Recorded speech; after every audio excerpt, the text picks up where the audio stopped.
शांति।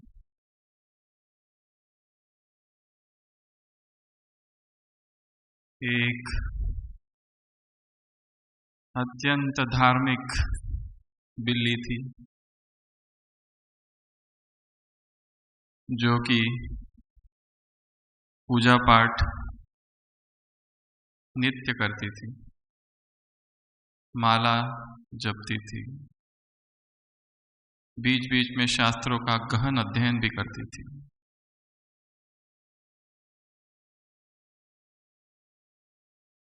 सात्विक जीवन था। दिन में शाकाहारी थी, परंतु रात में मांसाहारी बन जाती थी।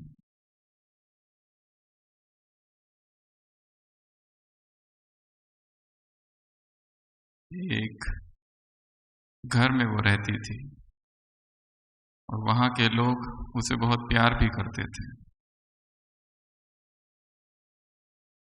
परंतु एक दिन एक विलक्षण घटना घटी। घर के लोग एक तोता ले आए और उस तोते को एक पिंजरे में लटका दिया।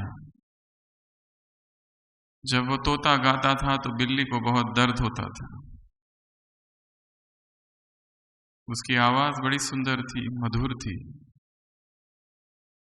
परंतु जितना ध्यान बिल्ली को अब तक मिलता था वो अब कम मिलने लगा था, क्योंकि कोई दूसरा मुझसे आगे जा रहा था। और जब कोई दूसरा आगे जाता है तो अंदर पीड़ा होती है। वैसी ही पीड़ा उस बिल्ली को भी हुई। जब जब वो तोता गाता, बिल्ली को बड़ा दर्द होता।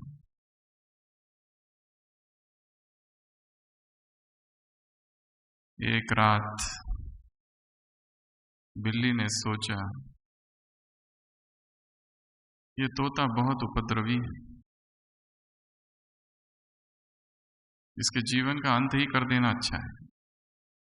और जब रात सब सो गए थे तो बिल्ली ने उस पिंजरे में झपटा मारा, उसे नोच लिया और बड़ी बेरहमी से उसको बाहर निकाला, सारे दाग खून के जमीन पर,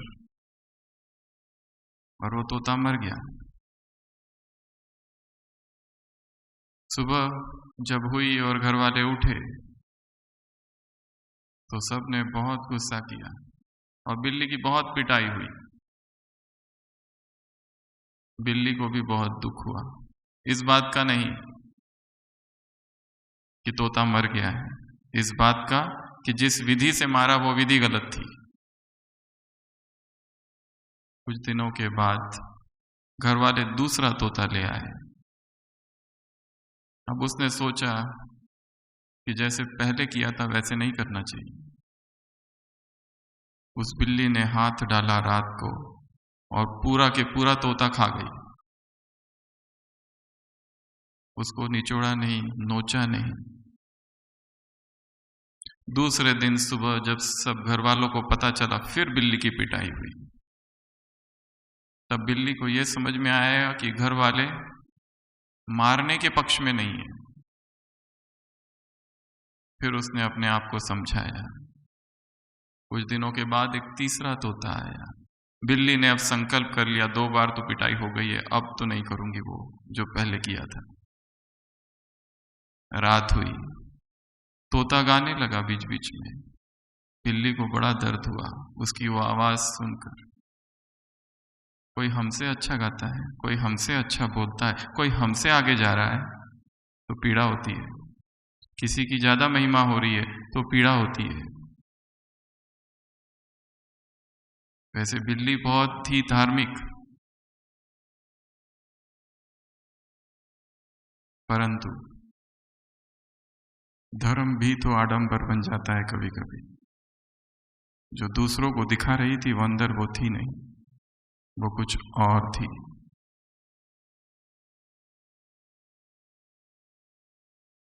रात हुई, उसने उस तोते से कहा, मैं तुझे मारूंगी नहीं, परंतु जोर जोर से उस पिंजड़े को हिलाया, इतना हिलाया कि तोता मर गया। और फिर उसने शास्त्रों में जो लिखा था वो बातें याद की कि किसी को मारना तो हिंसा है, पर जो मरा है उसको खाना तो पाप नहीं है ना। और वो फिर खा गई।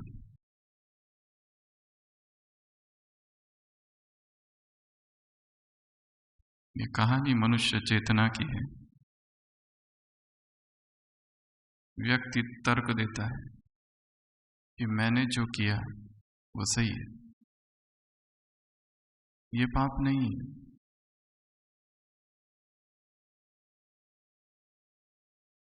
ज्ञान को जानता है, धर्म को समझता है, श्रीमत उसे पता है, परंतु आज जो मैंने किया वो शायद कहीं ना कहीं श्रीमत के अनुसार है, वो है नहीं। और अपने आप को छलता है और अपने आप को एक आडंबर में ढाल लेता है और उसी के साथ जीवन चलता है, जहां वो है कुछ और दिखाता कुछ और। अव्यक्त मुरली है 69 की, जिसमें बाबा ने कहा है वो आत्माएं जो अंदर कुछ और है और बाहर कुछ और है, उन्हें खौफनाक कहा जाता है। वो नहीं है जो दिखाई दे रही है। पहला विकर्म, दूसरा विकर्म, तीसरा विकर्म, विकर्म पर विकर्म, पाप पर पाप, श्रीमत का उल्लंघन पहला, दूसरा, तीसरा, करता जाता है, करता जाता है, करता जाता है और तर्क देने लगता है। स्वयं को ही समझाते रहता है, स्वयं को ही सिखाते रहता है, ये शायद ऐसा है, ये शायद वैसा है, जहां पर श्रीमत माय ओपिनियन योर ओपिनियन नहीं है, श्रीमत द ओपिनियन है, उसको भूल जाता है। और न मालूम ऐसे आत्मा पर कितने दाग लग जाते हैं, और एक एक दाग को धोना कितना मुश्किल है। वो दाग है पाप के, वो दाग है विकर्म के, वो दाग है श्रीमत के उल्लंघन के, वो दाग है अपवित्रता के, विकार के, मैली दृष्टि के, देहिक आकर्षण के।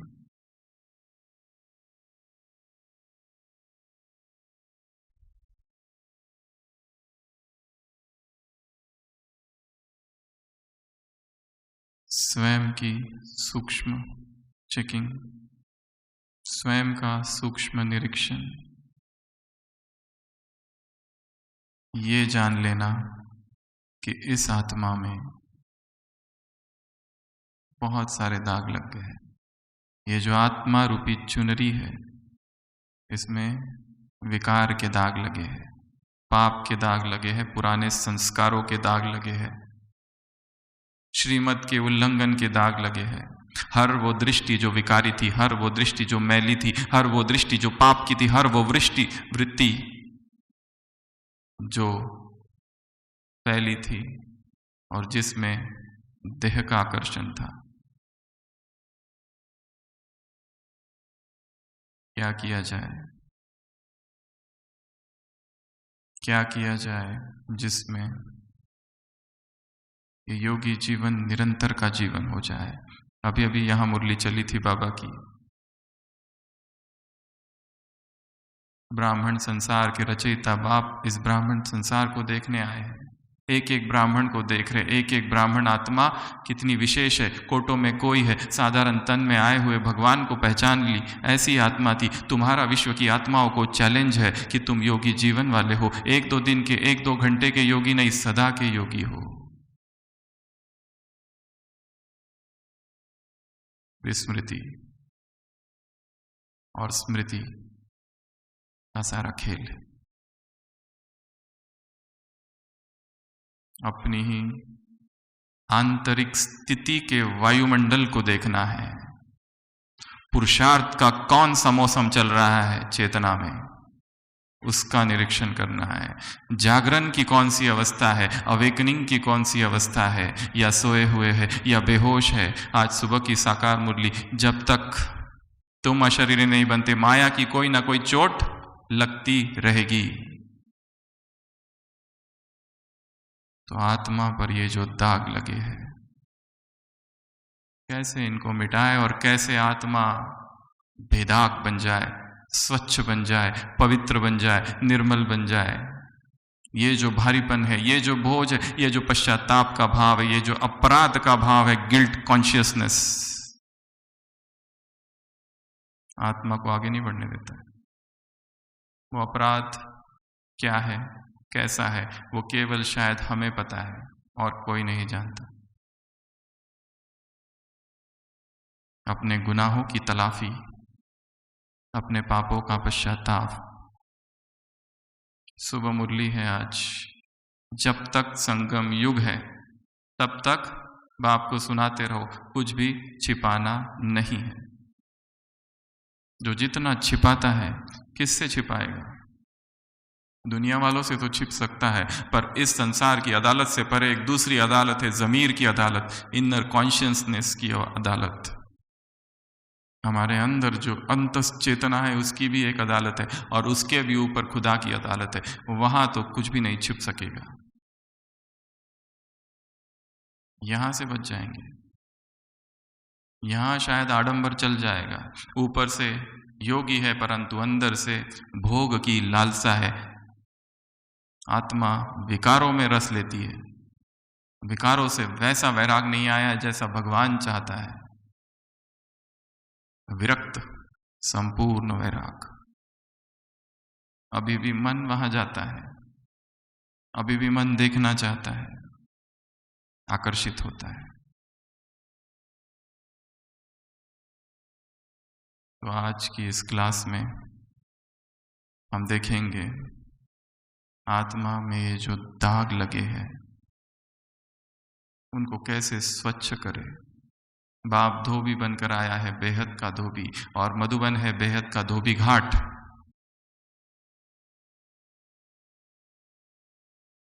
किसी कपड़े को जब दाग लगता है, कम से कम 8 विधियां है जिससे ये दाग निकाला जाता है। इसी तरह आत्मा को जब दाग लगता है, उसकी भी 8 विधियां है जिससे ये दाग निकाला जाए। जैसे जैसे हम चर्चा करते जाएंगे, यहीं बैठे बैठे धुलाई चालू कर देनी है। सबसे पहली विधि हैंड वॉशिंग, हाथों से उस दाग को निकालना धोकर। पहली विधि है हैंड वॉशिंग। ये शॉल है, इसमें दाग लगा है, धोना उसको, खुद ही धोना। अर्थात आत्मा में जब दाग लगे, खुद ही चिंतन करना, खुद ही निरीक्षण करना, खुद ही तर्क करना, खुद ही सोचना ये भूल क्यों हुई, ये पाप क्यों हुआ, ऐसी कौन सी वो विवशता थी, ऐसी कौन सी वो मजबूरी थी, वो कौन सी ग्रहचारी थी, वो कौन सा भाव था, आवेश था, वासना थी जिसने ये कराया, और क्यों हुआ ये। और जैसे जैसे आत्मा पुरुषार्थ में आगे बढ़ती जाएगी, छोटी छोटी गलती भी उसे बड़ी गलती लगने लगेगी। जैसे एक सूफी संत है, उसने अपने जीवन कहानी में लिखा है कि किसी जमाने में मेरी एक दुकान थी बाजार में, और खबर मिली कि पूरे बाजार को आग लग गई है। मैं भागता हुआ गया, देखा कि सारी दुकानें जल रही है, भागता हुआ अपनी दुकान के पास गया, और एकदम से चैन मिला कि मेरी दुकान नहीं जल रही है। उसने लिखा कि ये मेरे से पाप हो गया, अर्थात मैं इसके लिए खुश हूं कि मेरी दुकान बच गई है और बाकी सब जल गई है। क्या ये पाप नहीं है? क्या खुदा के दरबार में मैं ऐसे ही खड़े रहूंगा इस भाव के साथ? उसने लिखा ये पाप मुझसे तब हुआ था, संकल्पों का पाप, थॉट क्राइम्स, जो मैंने ये सोच लिया। अवचेतन में हमारी क्या वृत्तियां है हमें ही पता नहीं है। वो बिल्ली नहीं मारना चाहती है उस तोते को, पर पता नहीं अवचेतन में, अचेतन में अंतस्थल में, अंत चेतना में कौन से वो भाव है, उसे भी पता नहीं कि उसमें ईर्ष्या है, पर कर्म हो रहे हैं, कर्म से दिखाई दे रहा है। तो सबसे पहली विधि है खुद ही निरीक्षण करना, खुद ही तर्क करना, खुद ही लॉजिक लगाना, खुद ही मुरली ये कहती है मैं ये करता हूं, 3-4 दिन पहले मुरली में था, ये बाप की आज्ञा है, तुम्हें बाप की याद में भोजन करना है, ईट विथ मी। हमने किया? अगर तुम बाप की याद में भोजन नहीं करते तो माया भोजन खा लेगी। श्रीमत स्पष्ट है, प्रश्न था, उत्तर था उस दिन मुरली में। ये ज्ञान दिखावे का नहीं है, ये ज्ञान धारणा का है। संडे की सुबह की मुरली नंबरवार क्यों बन जाते हैं? एक पढ़ाई है, एक टीचर है, एक स्कूल है, एक क्लास है, एक कोर्स है, एक स्टडी है, एक ही टाइम पर सबको पढ़ाया जाता है, फिर भी नंबरवार क्यों है? क्योंकि कोई कोई पॉइंट के रूप में धारण करते और कोई कोई किसके रूप में? शक्ति के रूप में धारण करते हैं इस ज्ञान को। आज सेनापति बाप देख रहा है अपनी शक्ति सेनाओं को, कौन कौन से महावीर हैं और कौन कौन सी शक्तियां, कौन कौन से शस्त्र उनके पास है। वो विनाशकारी है, तुम स्थापनाकारी हो। उनके पास भी अस्त्र है, तुम्हारे पास कैसे अस्त्र है? वो दूर रेस फैलाते हैं, तुम अपनी रूहानी याद की शक्ति से किसी भी आत्मा को टच कर सकते हो। संडे की अव्यक्त वाणी।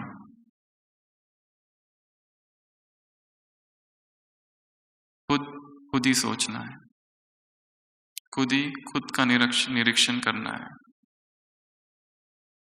जब से ब्राह्मण बने तब से आज तक ग्राफ कैसा है? ऊपर ऊपर जा रहा है या नीचे आता है फिर ऊपर जाता है, नीचे आता है फिर ऊपर जाता है, 2 कदम आगे 4 कदम पीछे। मधुबन में आते हैं तो बहुत अच्छी स्थिति, बहुत अच्छा अमृत वेला, बहुत अच्छी मुरली, बहुत अच्छा चिंतन, सारे दिन भर स्थिति अच्छा। जैसे ही बाहर जाते हैं उधर की दिनचर्या चालू होती है। मधुबन में आते हैं, मधुबन की दिनचर्या। ये भी तो दंभ है, किसको हम छल रहे हैं? बाबा ने कहा योगी जीवन अर्थात सदा की जीवन। व्यक्ति का चरित्र वो है जब दरवाजे बंद है, खिड़कियां बंद है, अकेला कमरे में है, तब वो क्या कर रहा है जब उसे कोई भी नहीं देख रहा है। दादी जानकी ने एक बार बहुत अच्छी बात कही थी।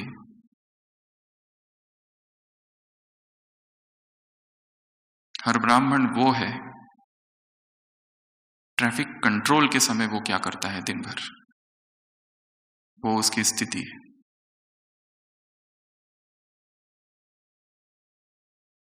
इतनी बुद्धि एकाग्र है, इतना अंदर से नष्ट मोहा है। बाबा ने कहा सबकी एक साथ टिकट कटेगी, अभी अभी मुरली चली यहीं पर। अचानक एवर रेडी, बहुत काल का पुरुषार्थ। तो सबसे पहली विधि है हैंड वॉशिंग। खुद ही से उस मैल को पहले डायग्नोस करना है कि ये जो दाग है, ये दाग जिसे मैं प्रेम कह रहा हूं वो प्रेम नहीं, वो मोह है। ये जो संबंध है जिसे मैं सेवा का लेबल लगाकर घूम रहा हूं वो सेवा नहीं है, कुछ और ही है। यहां तो सबसे नष्ट मोह होना है। इस ब्राह्मण परिवार में भी किसी से मोह नहीं। ऐसी आंतरिक तपस्या करनी है, ऐसी आंतरिक तैयारी हो कि जिसमें हिसाब किताब चुकतू हो रहे, सारे खेल हो रहा है। ना काहू से दोस्ती, ना काहू से वैर, सब अपने और कोई भी अपना नहीं। ऐसी विरक्त अवस्था, नष्ट मोह अवस्था। तो सबसे पहला खुद ही खुद के दाग को देखना, समझना, उसे स्वच्छ करना, निरीक्षण करना। जैसे भागवत में दिखाया है, राजा परीक्षित पाप हो जाता है, समझ में आ जाता है 7 ही दिन है, 7 दिन बाद मरने वाला है। 7 दिन तक किस एकाग्रता से वो भागवत सुनता है। यदि हमें आज पता चल जाए कि 7 दिन के बाद हम मरने वाले हैं तो क्या अवस्था होगी, कैसा एक एक दिन हम बिताएंगे।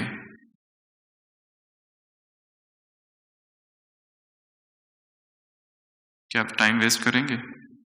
आज का ही दिन देख लो, सुबह अमृत वेले से लेकर आज तक, अभी तक क्या क्या किया। अमृत वेला किया, मुरली पढ़ी कि केवल सुनी? चिंतन कितना किया उसके ऊपर, एक एक लाइन में कितनी गहरी गहरी बातें थी।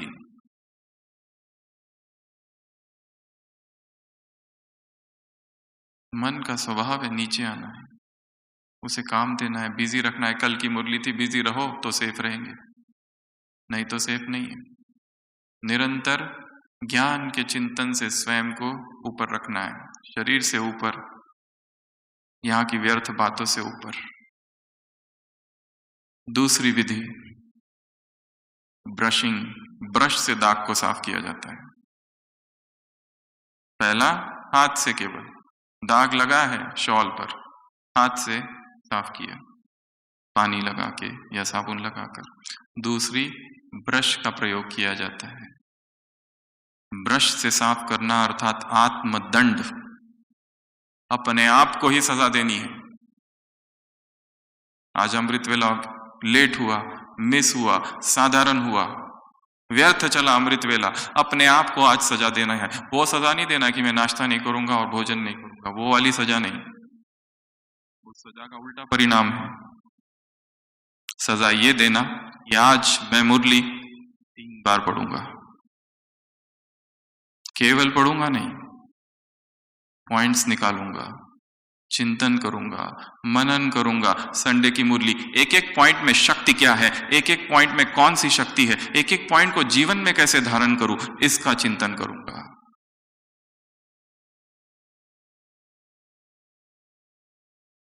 मुरली केवल भक्ति मार्ग नहीं है, आए बैठे पॉइंट्स लिखी और चल दी,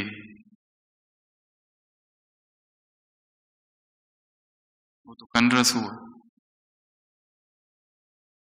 यहाँ तो धारणा करनी, चारों ही सब्जेक्ट में अनुभवी मूर्त, ज्ञान में अनुभवी मूर्त अर्थात ज्ञान अर्थात लाइट और माइट, योग में अनुभवी मूर्त अर्थात कर्मेंद्रिय जीत, धारणा में अनुभवी मूर्त ऑटोमेटिक बन जाएंगे जब पहली 2 बातें होगी, और सेवा में अनुभवी मूर्त अर्थात किसी के प्रति भी सूक्ष्म घृणा का भाव नहीं। ये तो ऐसा ही है, इसको क्या समझाना, टाइम वेस्ट है। प्रभु परिवार है, परमात्मा परिवार है, ये एक एक आत्मा यहाँ महान है। हरेक के प्रति शुभ भावना। इतनी ऊंची बातें कही है बाबा ने अभी अभी मुरली में। स्वयं को दंडित करना है। टाइम वेस्ट किया, आधा घंटा 1 घंटा फोन पे व्यर्थ बातें चल रही है,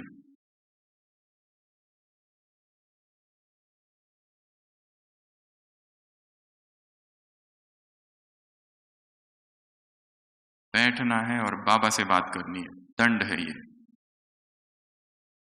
अपने आप को दंड देना है, मुझे 2 घंटा तक बाबा से बात करनी, ये है दंड। 3 बार मुरली पढ़नी है, 4 बार मुरली पढ़नी है, केवल पढ़नी नहीं, पॉइंट्स निकालने हैं, ये है दंड। योग करना है, अपने मन को जबरदस्ती करानी है, क्योंकि मन मानता नहीं है, उसे तो आराम चाहिए। कई बार जबरदस्ती से करो तो अपने आप सब कुछ होगा।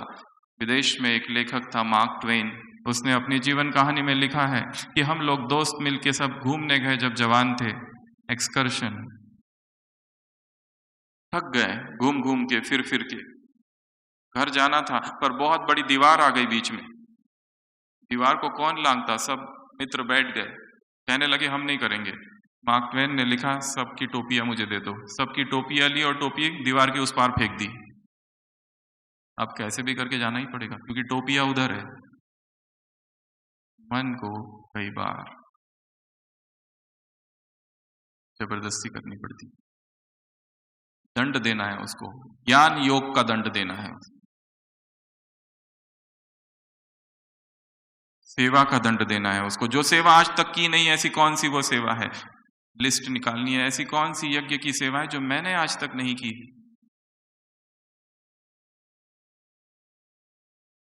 वो जाकर करनी। हॉस्पिटल में जाके किसी मरीज की सेवा, किचन में जाके कोई ऐसी सेवा जो आज तक नहीं की। ये उंगलियां बहुत गुनहगार है, कितने क्लिक किए और कितने पाप किए पता नहीं। इनको भी पापों से मुक्त करना है। कैसे? मुरली लिखकर, कैसे? चिंतन लिखकर, कैसे? भगवान के महावाक्य लिखकर। इन उंगलियों को भी पावन बनाना है। बहुत पाप किए। दूसरी विधि है ब्रशिंग। तीसरी विधि दाग को निकालने की, स्क्रैपिंग। स्क्रैपिंग अर्थात बिना पानी लगाए कोई दूसरे वस्तु से, नोकीले वस्तु से उस दाग को निकाला जाता है। दाग को निकालने की ये भी एक विधि। कपड़ों के ऊपर जो दाग लगता है, कोई दूसरा एक हार्ड सा मटेरियल लेके उसको घिसते हैं। स्क्रैपिंग, स्क्रैप करना, कुरेदना उसको, अर्थात पश्चाताप करना। Repent, for the kingdom of heaven is around the corner. Bible में लिखा है, हे आत्माओं पश्चाताप करो। जो कुछ किया है, जो कुछ पाप हुए सुबह की मुरली में, जो कुछ आज तक किया है, बाप को सुना दो। बाप है अविनाशी वैद्य, माफ कर देगा। इस ड्रामा में माफी होती नहीं वो दूसरी बात है, परंतु बोझ हल्का हो जाएगा, फिर वो पाप नहीं होगा।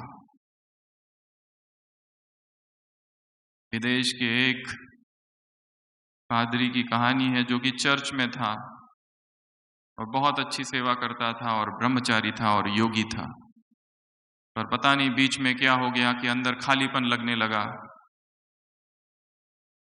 और किसी से प्यार हुआ। चर्च का वो समर्पित जीवन छोड़ दिया, शादी कर ली, भाग गए।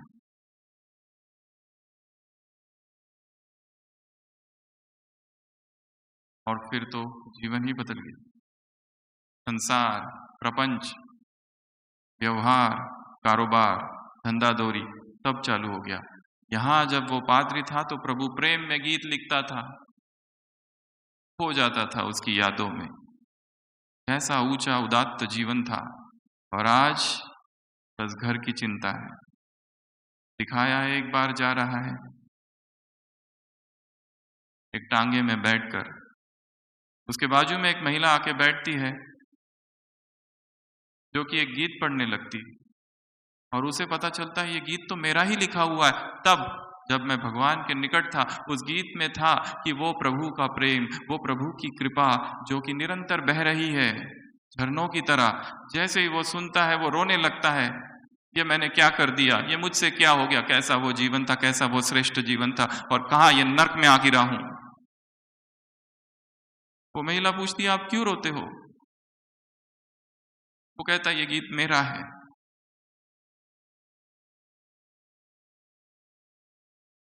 कहाँ है उसकी कृपा? The non stop flow of Lord's mercy. वो महिला कहती है, वो खोया नहीं है प्रेम, उसकी कृपा खोई नहीं है। अभी इस समय पेरिस की स्ट्रीट में उसकी कृपा बह रही है। और अचानक वो जैसे ही सुनता है, वापस से आत्मा जागृत होती, एकदम से पता चलता है ये क्या कर दिया मैंने, कहाँ था और कहाँ पहुंच गया। और फिर से जीवन परिवर्तन। सुबह की मुरली में है ये शिक्षा है, यहाँ कृपा दया आशीर्वाद तुम स्वयं पर करो, बाप नहीं करेगा।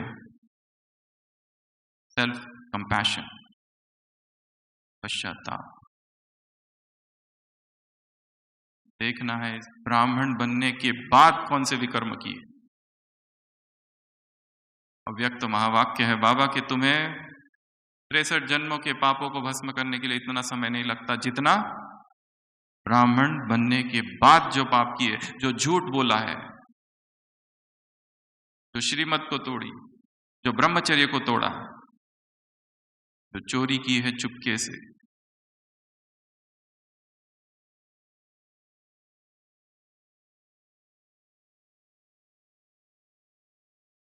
चौथी विधि ब्लॉटिंग। ब्लॉटिंग अर्थात जिसमें व्हाइटनर का प्रयोग किया जाता है और उस स्टेन रिमूवर से उस दाग को निकाला जाता है।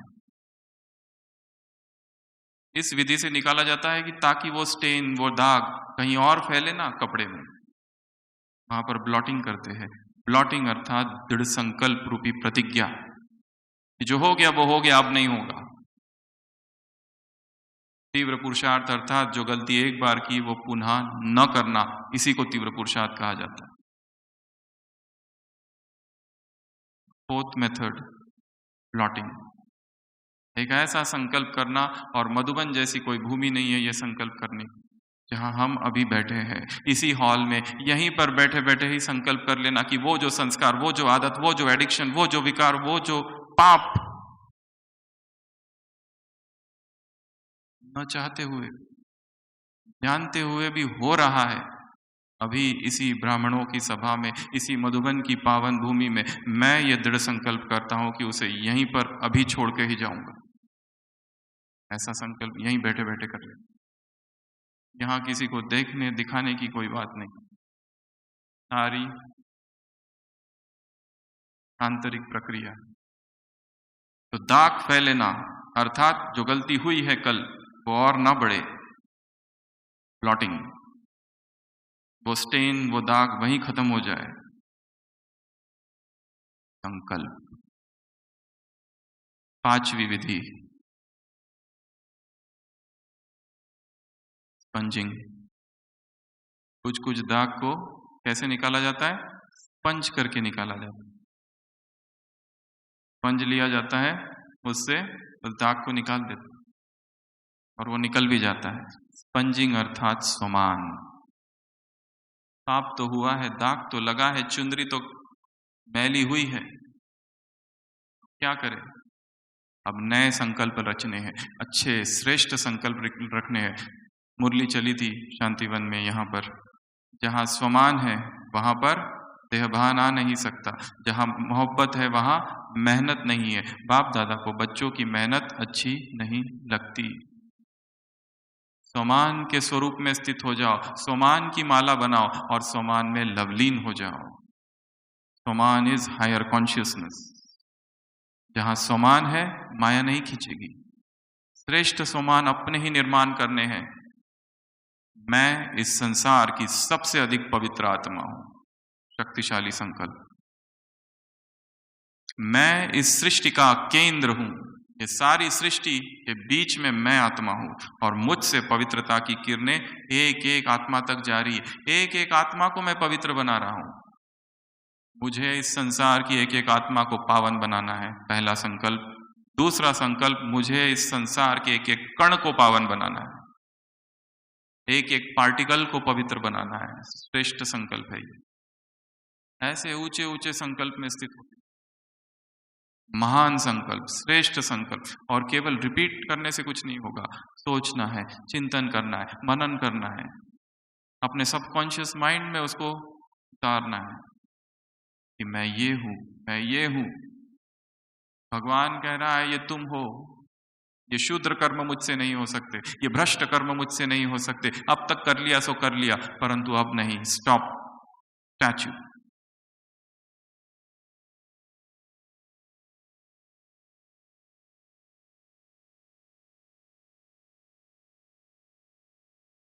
श्रेष्ठ सोमान। और सोमान कहां से निकालेंगे? मुरलियों से, रोज की मुरली से।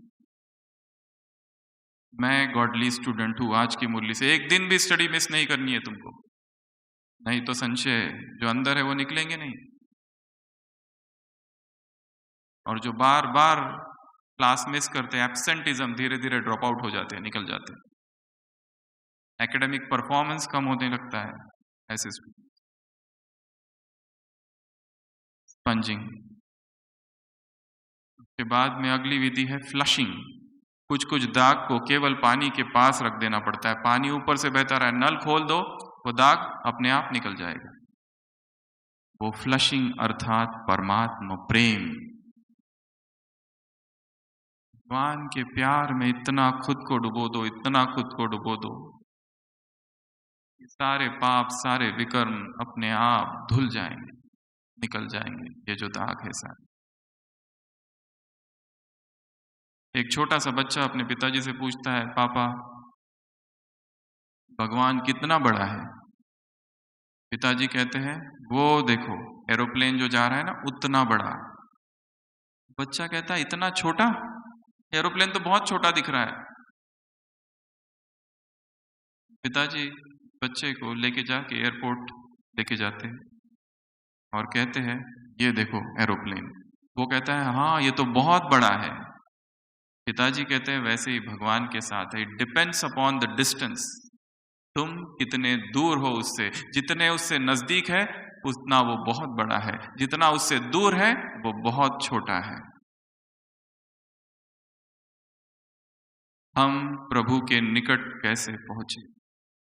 उसके जितने जो समीप है, अपने आप किसी को कुछ प्रश्न पूछने की आवश्यकता नहीं, इसको पूछूं उसको पूछूं, ये कैसे करना, पुरुषार्थ कैसे करना, अमृत वेला कैसे करना, जीवन में ये समस्या है, किसी को कुछ पूछने की, सभी उत्तरों का उत्तर वो परमात्मा है, उत्तरों का वो सागर है, समाधान का वो सागर है।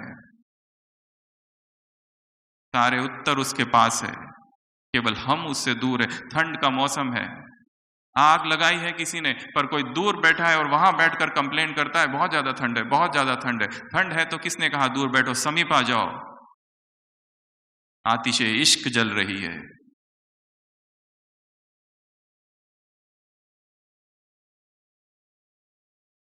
फ्लशिंग अर्थात उस दाग को, दाग के बारे में सोचो ही नहीं, रख दो उस पानी में, पानी बहेगा ऊपर से। इतना प्रभु प्रेम में डुबा दो, इतना उसकी यादों में डुबा दो। मुरलियों में आता है, ऐसे बाप को याद करो कि तुम्हारी आंखों से क्या हो जाए, प्रेम के आंसू आ जाए। याद करो लास्ट कब आए थे आंसू, कब आए थे? पता नहीं कब आए थे। वो तब आते थे जब ज्ञान में आए थे, शुरू शुरू में, बाद में सूख गए।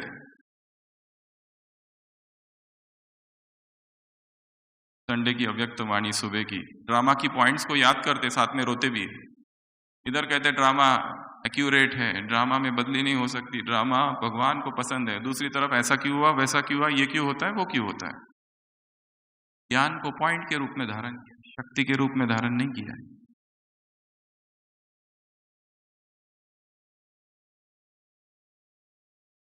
प्रभु प्रेम, आत्म प्रेम, ऐसे ऐसे उसके गीत सुनने हैं जो प्रभु प्रेम में डुबो दे। ऐसे ऐसी आत्माओं के अनुभव सुनने हैं। यहाँ पर लिटरेचर में आपको मिलेंगी किताब अनुभव की, जिसमें बहुत सारे आत्माओं के बाबा के साथ के अनुभव, दादियों के अनुभव है। बिजी रखना है अपने आप को पढ़ाई में, कैसे बाबा ने मदद की, और उस प्रेम का अनुभव, उस प्रेम में स्वयं को डुबो देना है अकंठ।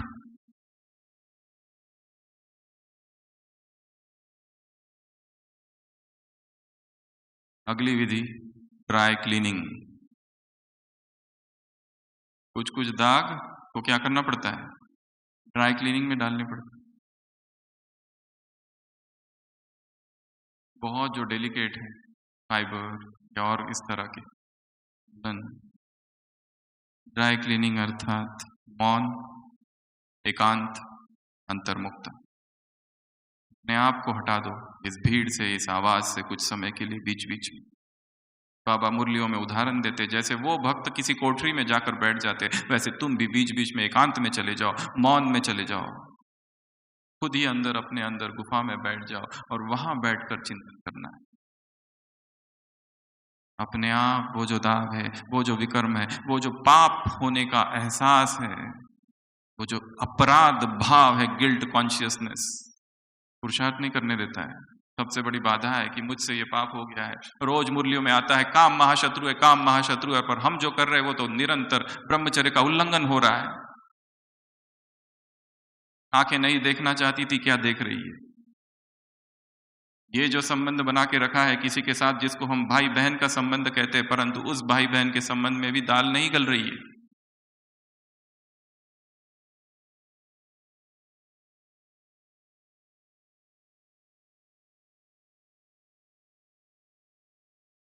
अपराध भाव, अपराध भाव से चेतना मुक्त, हल्कापन और प्यूरिटी जैसा हल्कापन और इस संसार में किसी और चीज से नहीं आ सकता। अपवित्र जैसा भारीपन और कोई भी नहीं। कल की मुरली में था, संसार के लोग तो उस काम को बहुत बड़ी पूंजी समझते, हमारे लिए जहर है, पॉइजन है, विष्टा है, वमन है।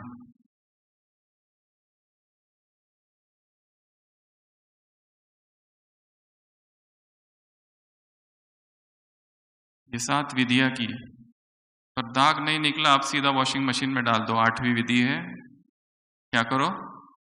वॉशिंग मशीन में डाल दो। वॉशिंग मशीन में डाल देना अर्थात समर्पण।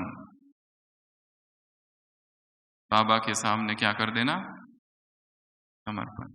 सब कुछ कर लिया, सब कुछ किया, फिर भी निकलता नहीं, इतना गहरा है। दागा चुनरी में दाग, कबीर कहे साहिब अब तू अपना ले, तू ही अपना ले। स्वयं को समर्पित कर देना है उसके सामने नतमस्तक।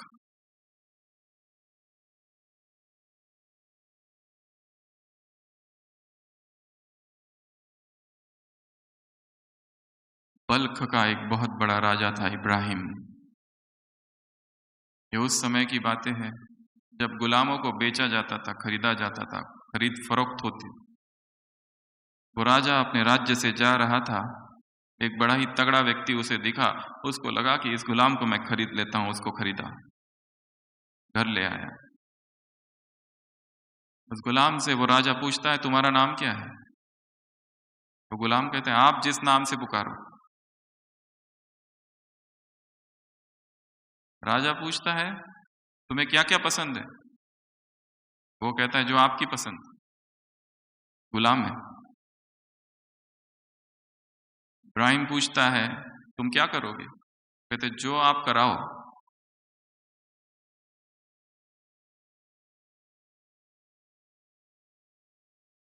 वो कहता है तुम क्या क्या कर सकते हो? जो आप कराओ, जो आप कहो।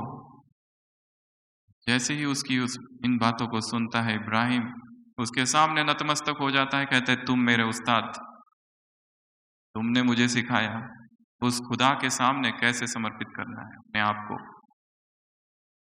इसमें मेरी अब कोई इच्छा नहीं, जो तेरी इच्छा है वो मेरी इच्छा है, जो तुझे अच्छा लगता है वो मुझे अच्छा लगता है। जो तू कहा कराए, जहां तू रखे, जो तू खिलाए, जिस कमरे में रखे, जिस सेवा केंद्र में रखे, जिस ऑफिस में रखे, जिस घर में रखे, राजी तेरी रजा में। मुझे एतराज क्या है? अब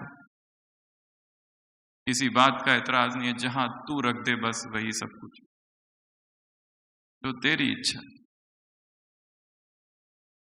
दिखाया है महाभारत में, कुंती बहुत दुखी है महाभारत के युद्ध के बाद। कृष्ण के पास आकर कहती है क्या फायदा हुआ इस युद्ध का, सब मर गए, आखिर जो मरे वो भी तो अपने थे, केवल ये 5 जिंदा रहे, बस बाकी तो सब मर गए, क्या फायदा हुआ उस युद्ध का? कृष्ण उसकी पीड़ा देखकर कहता है अगर तुम कहो तो अभी के अभी सबको जिंदा कर देता हूं। वो कहती है इसका मतलब तुम में अगर इतनी शक्ति है तो तुम इसे रोक भी सकते थे, अर्थात ये सब तेरी ही इच्छा से हुआ है, इसलिए अभी कुछ मत करो। राजी तेरी रजा में, thy will shall be done। कोई कंप्लेंट नहीं, क्योंकि हर आत्मा के साथ जो कुछ भी हो रहा है जन जन के हिसाब चुकतू हो रहे हैं।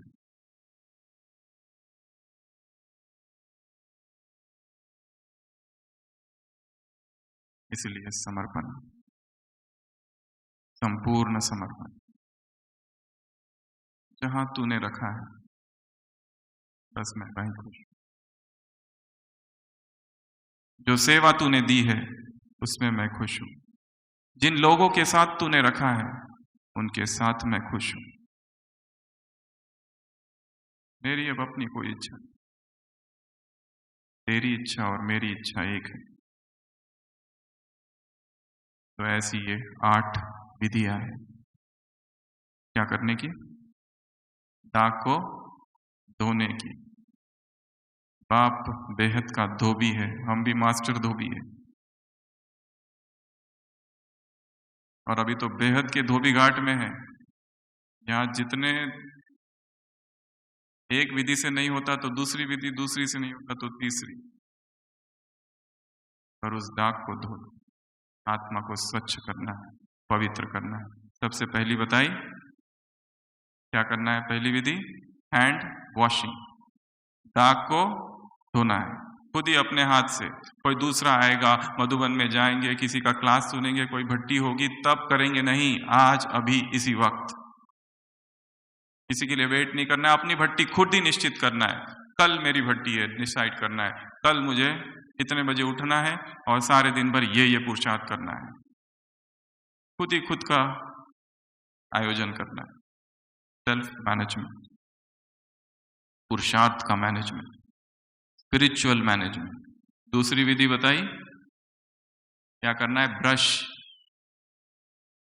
ब्रश से घिसना है उसको, निकलता नहीं है दाग, बहुत गहरा है, रेशे रेशे में समाया हुआ है, मन की अवचेतन की परतों में है।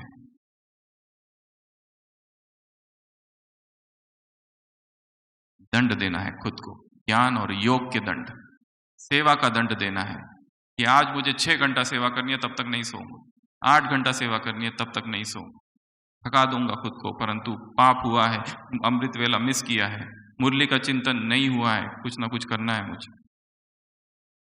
तीसरा बताया स्क्रैपिंग, पश्चाताप। चौथा बताया प्लॉटिंग अर्थात संकल्प। रोज अमृत वेला एक शक्तिशाली संकल्प जरूर करना है, एक दृढ़ प्रतिज्ञा करनी है। आज सारे दिन भर जो भोजन करूंगा 3 बार, एक शब्द मुख से नहीं निकलेगा, मौन होगा पूरा।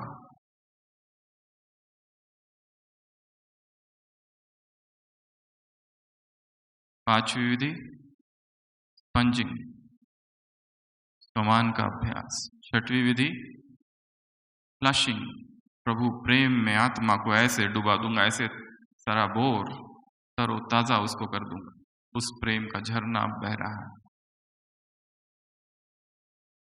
उसके बाद में ड्राई क्लीनिंग, व्यस्त दिनचर्या में मौन को चुराना है, आवाज की दुनिया से एकांत को चुराना है, बाह्य मुक्ता की दुनिया में एक अंतर्मुक्ता की गुफा में बैठना है, बीच बीच में, चाहे कोई कितना भी बिजी हो।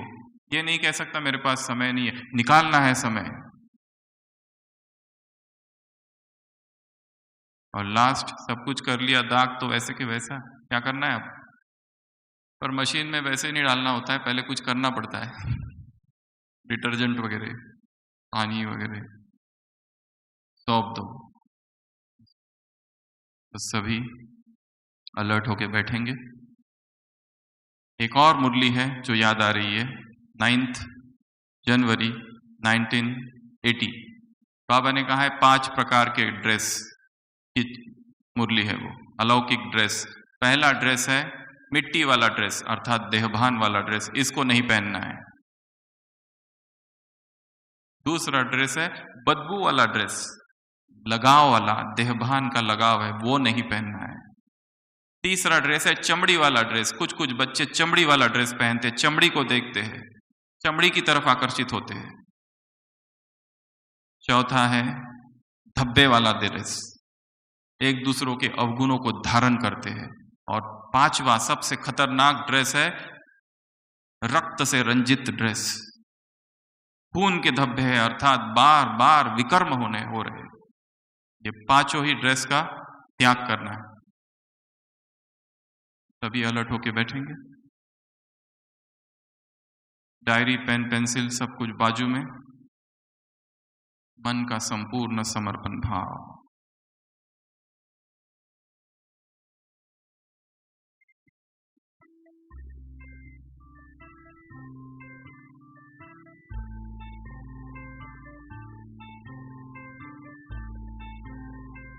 संपूर्ण मौन,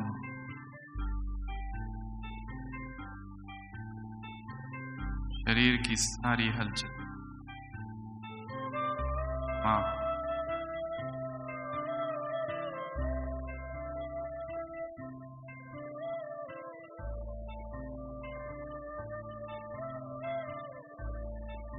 आंखें स्थिर, मन एकाग्र,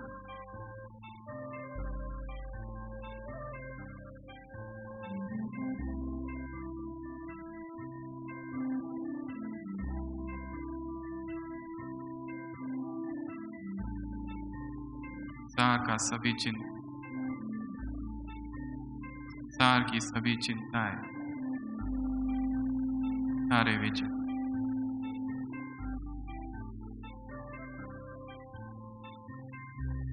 संसार में ही छोड़कर मैं आत्मा अपने आप को देख रही।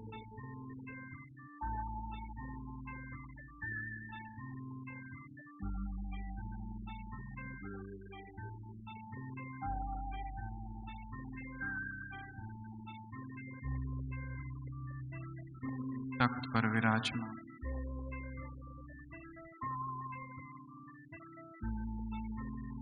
चमकता सितारा,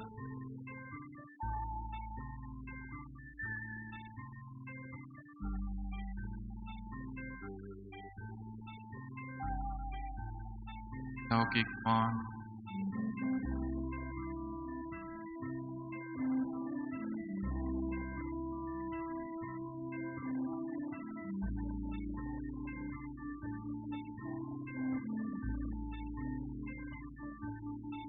सारा वायुमंडल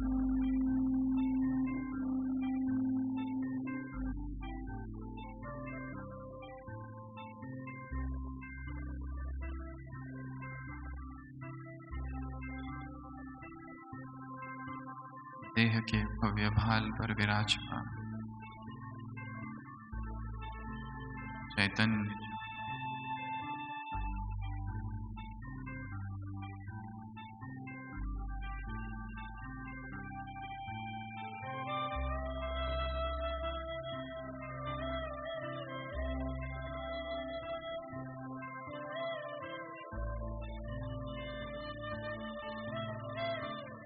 मुझ आत्मा से संपूर्ण शरीर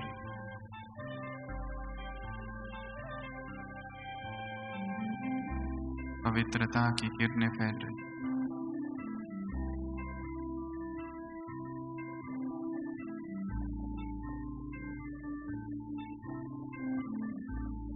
अंग अंग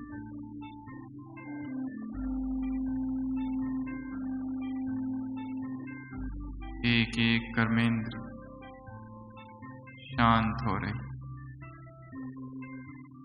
सारा शरीर जैसे ऊर्जा से भर गया है। दिव्य आलोक, दिव्य प्रकाश,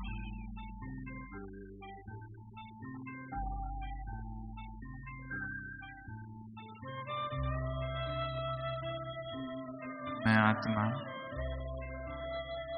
शांत,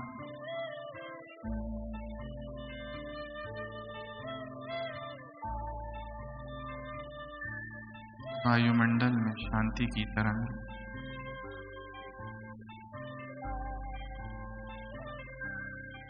चहुओर पवित्रता के प्रकंपन,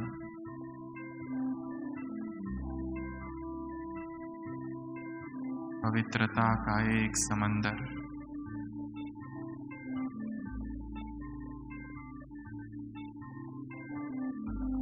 आत्मा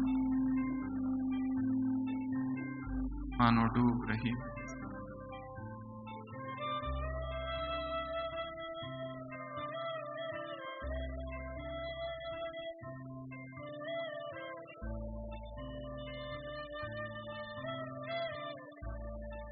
आवाज से परे अवस्था,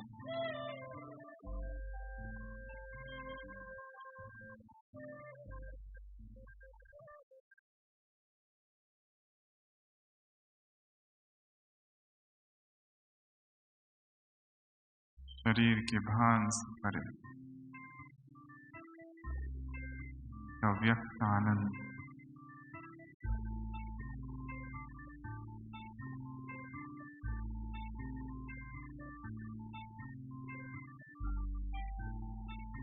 तक पर चमकता मणि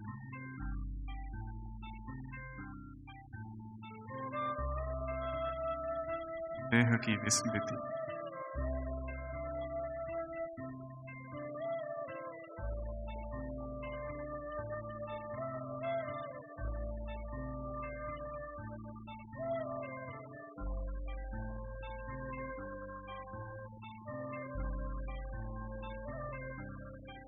मैं आत्मा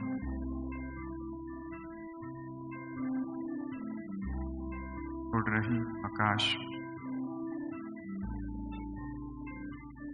संसार से परे तत्वों से बाहर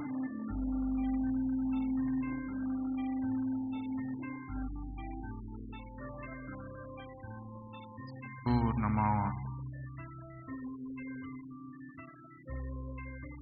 आनंद में डूबी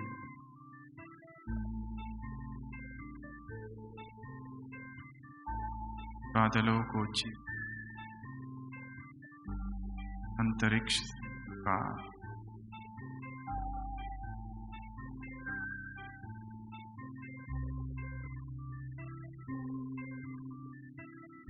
सूक्ष्म वतन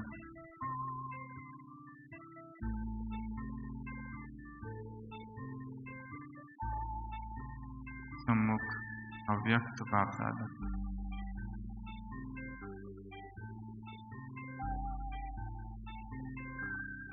बाबा के नूरानी नैन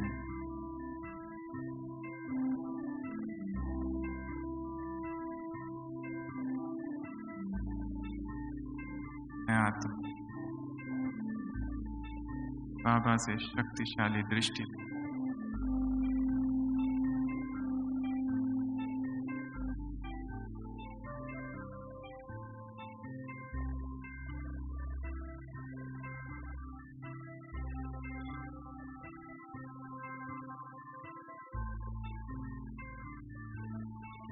बाबा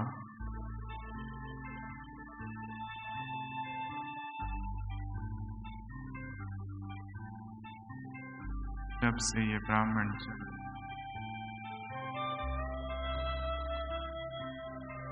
ऐसी कोई बात नहीं मेरे जीवन जो तुम नहीं जानते।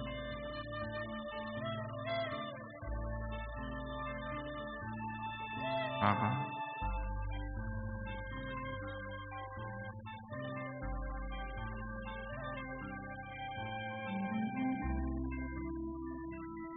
ऐसा कुछ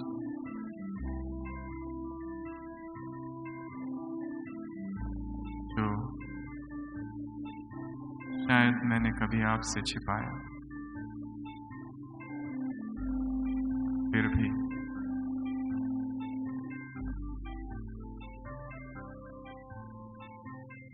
मुझे दिखाई दे रहे जीवन के वो सारे दृश्य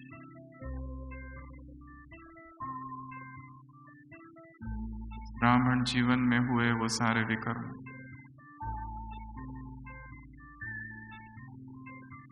आत्मा की चुनरी को जो दाग लगे सब दिख रहे हैं।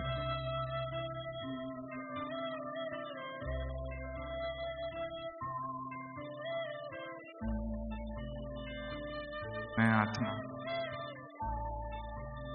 आपके सामने आज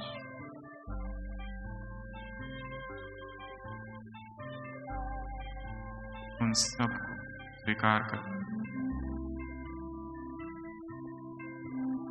सच्चे दिल से मैं आत्मा आज आपके सम्मुख खड़ी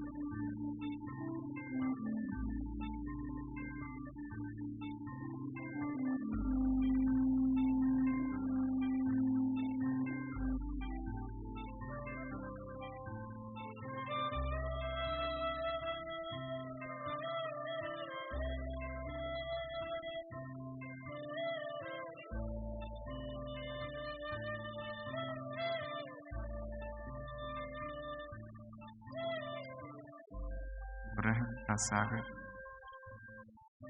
करुणा का सागर।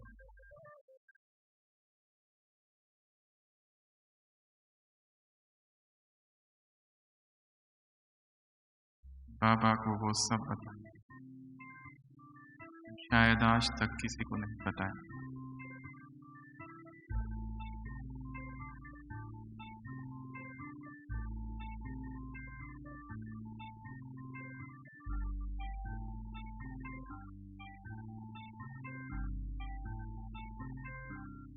बाप को सच्चे बच्चे बहुत पसंद।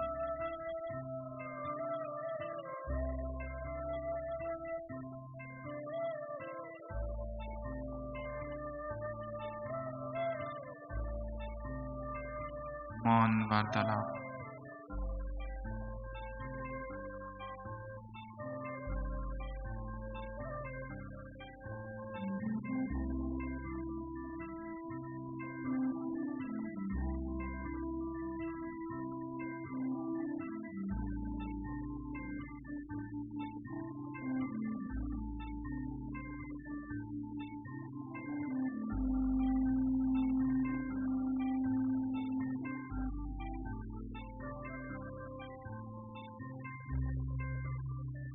अनुभव कर रहे हैं बाबा सब सुन।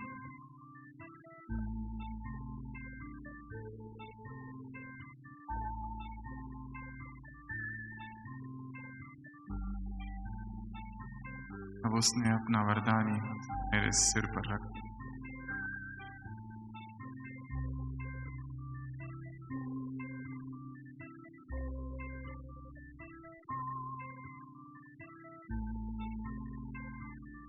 मन हल्का हो,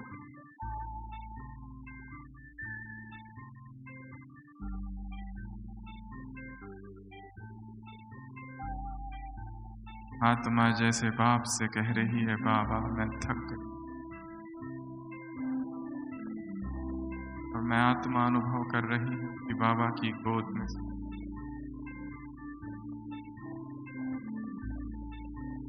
उसने अपना हाथ मेरे मस्तक पर रखा है। वो जो जानी जाना, वो जो ज्ञान का सागर है, वो जो मेरे केवल इस जन्म को नहीं मेरे सारे जन्मों को जानता, वो मेरी महानता को पहचानता, मेरी सूक्ष्म अति सूक्ष्म कमी भी जिसे पता, गोद में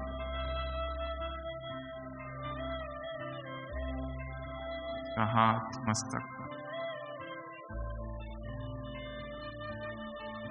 जैसे सारी थकान मिट गई।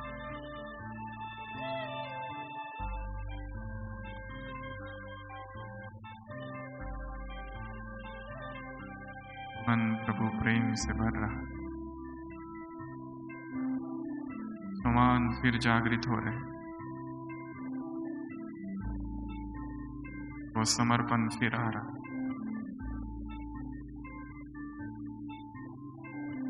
बाबा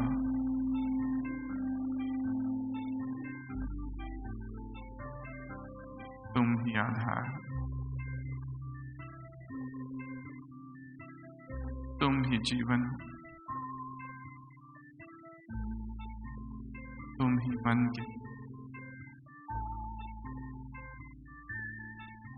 एक से सारे संबंध,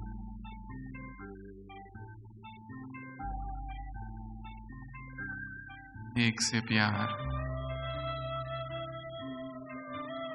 हंसे की याद,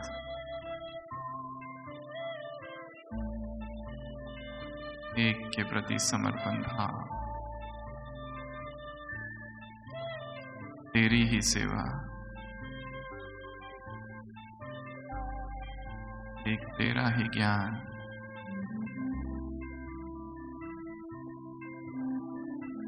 एक तुझ में संसार,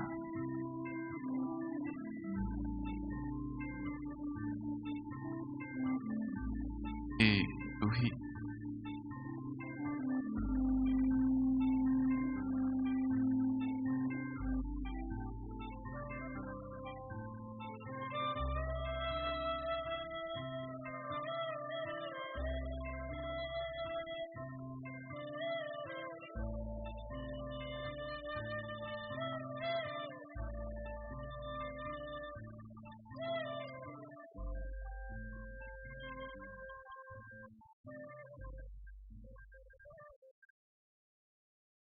प्रभु प्रेम में आत्मा डूबती जा रही।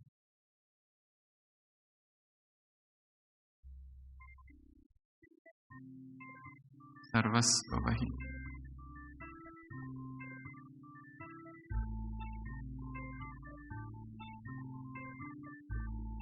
तन का समर्पण, मन का समर्पण, बुद्धि, बोल, धन का, संस्कारों का, कर्म, कर्म के परिणाम, मेरा हर संबंध, हर संपर्क, सब कुछ समर्पण।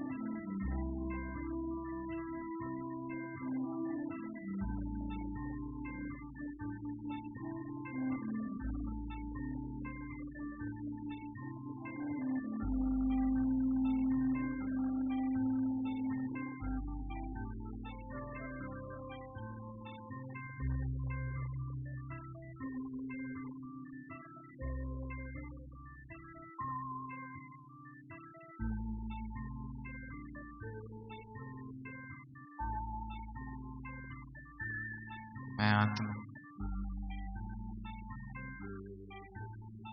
सूक्ष्म शरीर सहित धीरे धीरे नीचे उतरती,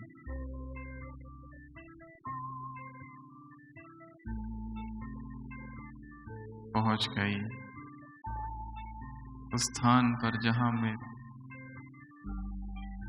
वर्तमान समय घर है, सेवा केंद्र। मैं फरिश्ता अपने घर में घूम रहा,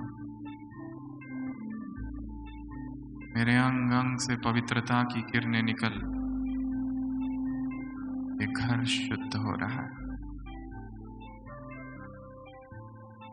ये सेवा केंद्र निर्विघ्न हो रहा है।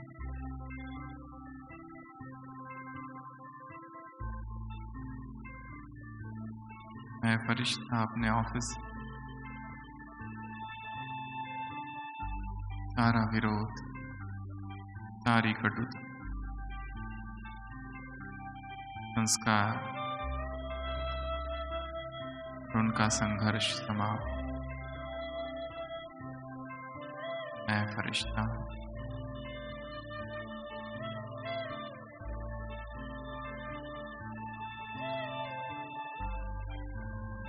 देख रहा हूं अपनी दिनचर्या,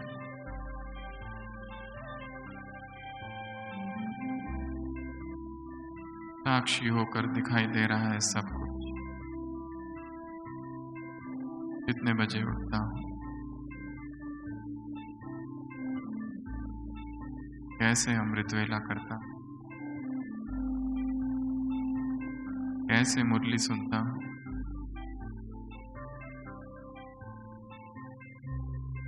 एक विशाल स्क्रीन पर अपनी दिनचर्या मुझे दिखाई दे रही। कैसे भोजन करता,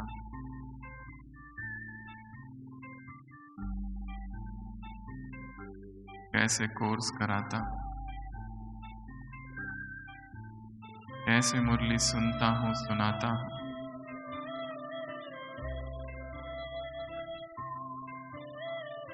कैसे लोगों से मिलता।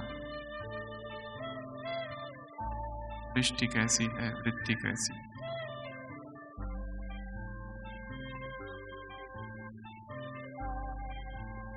तुम आज शाम के योग के समय क्या करता हूं?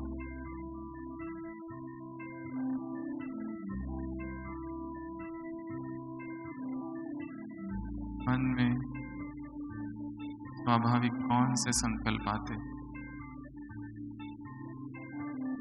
फरिश्ता दूर बैठे अपने आप को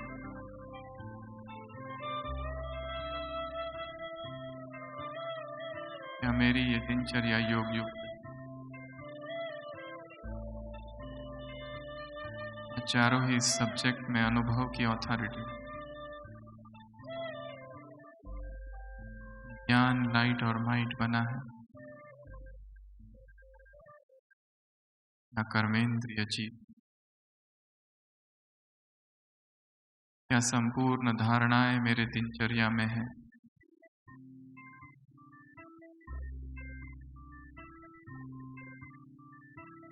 भाव से सेवा करता,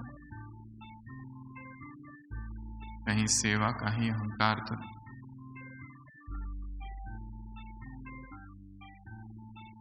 मैं देख रहा हूं स्वयं,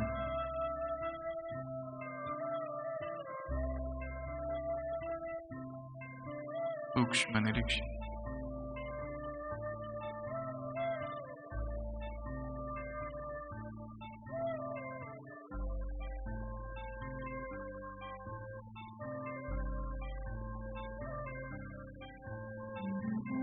सबके प्रति शुभ भावनाएं, मन में कहीं सूक्ष्म घृणा तो नहीं।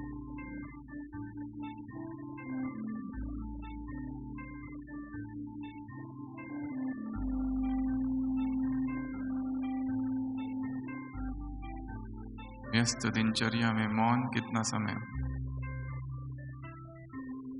या सारा दिन केवल शब्द, बातों, वाचा खोया रहता।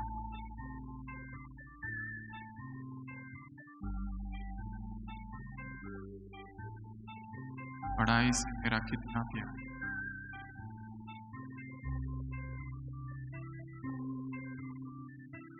स्वयं से बातें, स्वयं का निरीक्षण, स्वयं की जांच।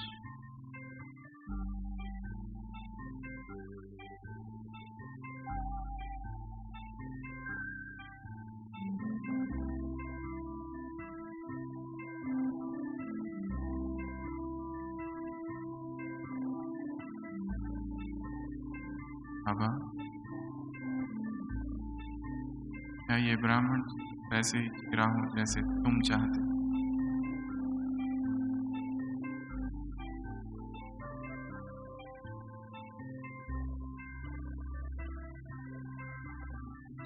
गलत तो नहीं हो रहा?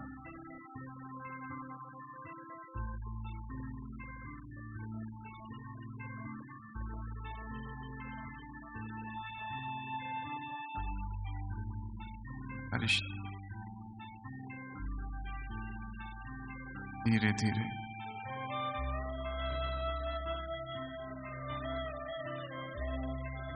उड़कर आकाश में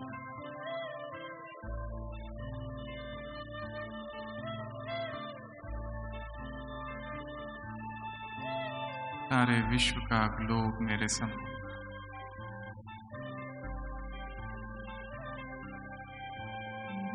पवित्रता की शक्तिशाली किरणें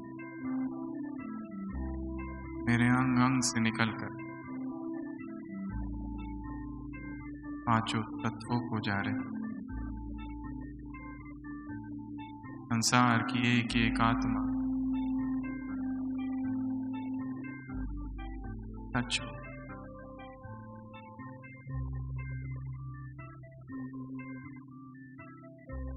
पवित्रता की दिव्य लहरें, पवित्रता का दिव्य आवाज संसार में गूंज रहा है।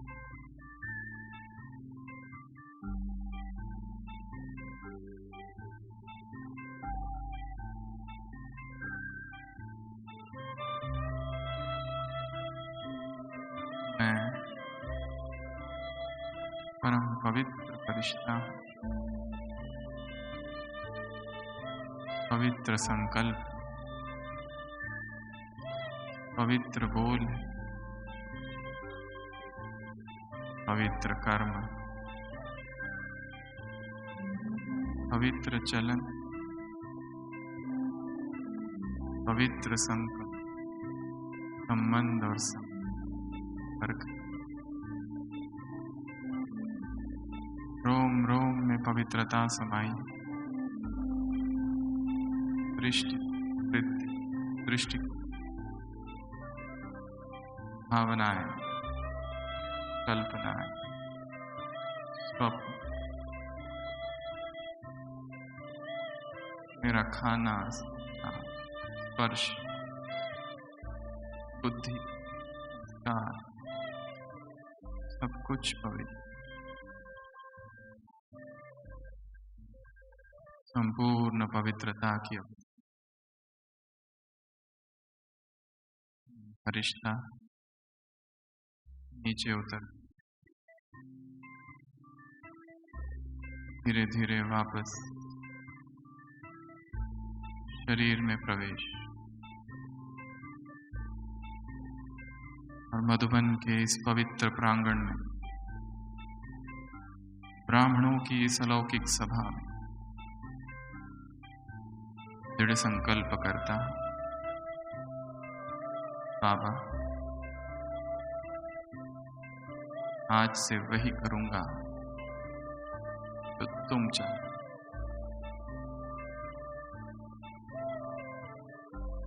अपने आप को जल्द से जल्द संपूर्ण बना, इसी संकल्प से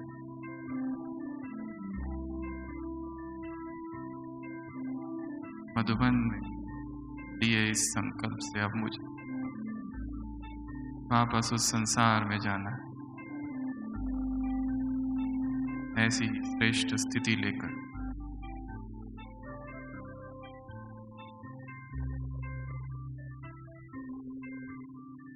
शांति।